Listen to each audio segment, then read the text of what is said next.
Well, hello, everyone. I want you to grab your drink. Go ahead, grab your drink. This is the kind of moment where we dial it in. We have this one-on-one kind of conversation. You see those tables over there? I love them. They know it.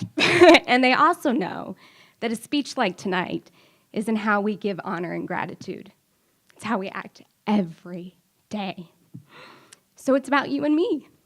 So this is going to be real fun, which is why you need your drink. So we're going to talk about what it means to emerge. It means that you go into the depths. You get a little lost so that you can arise. And it all started for me because people told me I was a little intense. Not once, not twice, 3 times. To be exact. And I mean, the pictures that are coming up that you might have seen, you have to look no further than the image of my grandmother and I at the 4th of July parade. We were not above balloons, sparklers, or candy. We were in it to win. And my grandmother grabbed my hand and she said, "Remember to smile, for it will always win." My grandmother's life, she survived. 13 shock treatments in a mental institution, domestic violence that resulted in the loss of a child, diabetes, Alzheimer's, polio. She was so destitute that she had to come and live with us. In a season of my life where my family was living on my mother's teacher salary of $18,000 a year. We are intense fighters. But here's the thing. I fought. I fought to read in school. I fought to be every scholarship I could get. I fought because when I was at the table, I was often the youngest, the least experienced, and the least educated. But I missed the point. The point is that it wasn't my grandma's intense fight. It was her smile that inspired hope. And somewhere, I had to figure it out that this fighting and this proving was not the legacy that's life-saving, and it needed to be fixed right away so it didn't affect my legacy with my daughter.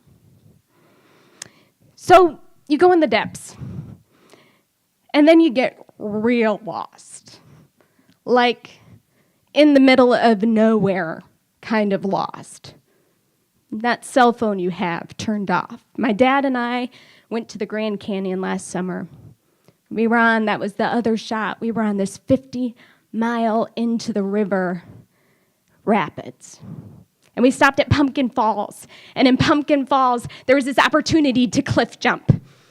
And I looked at the group and I'm like, I got my life-saving vest on. Let's go. And he took that picture. And I realized that is when I am living into my legacy. When I become abandoned to the notion that I have something to prove out of fear.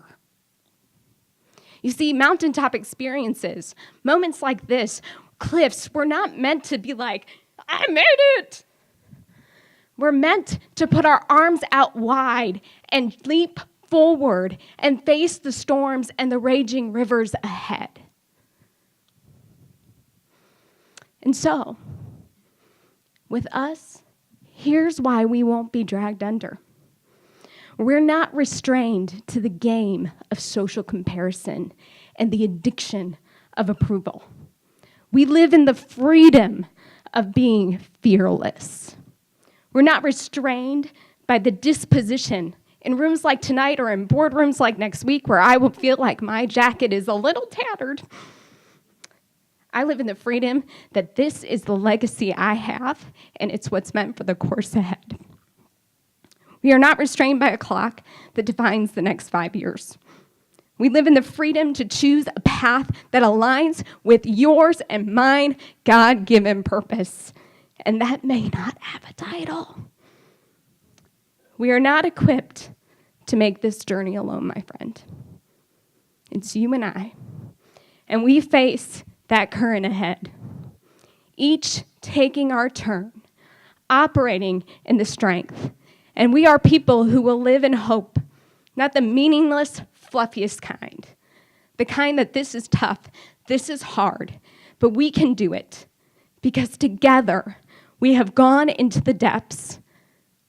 We have gotten a little lost, and we have emerged. Thank you.